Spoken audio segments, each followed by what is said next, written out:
In this video, we'll learn how to create an audience in Mailchimp. Our audience is where we'll store and manage all our contacts' data. When we create an account, Mailchimp will generate an audience for us and populate it with details we provide. We'll even get added as a contact. Mailchimp recommends that we maintain only one audience and use tags and segments to organize our contacts. Check out our knowledge base tutorials on how to add, tag, and segment contacts in your audience. The number of audiences we can store in our account depends on our plan. For instance, the free plan only allows for one audience with up to 2,000 contacts. Check out Mailchimp's pricing page for more information on the different plans that are available. For now, we'll create a new audience in our account.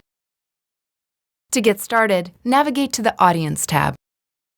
If you have only one audience, click the Manage Audience drop-down and choose View Audiences. Click Create Audience.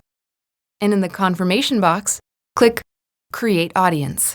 On the Audience Details page, we can add a name to our audience, a default email address and from name, and choose our campaign URL settings. We'll also include a reminder of how people signed up to our audience. We'll also include our contact information with a physical mailing address or P.O. box where we can receive mail. In Form Settings, we can select whether we want to enable double opt-in, which sends a confirmation email to subscribers when they join our audience. We can choose to enable GDPR fields to customize in our sign-up forms.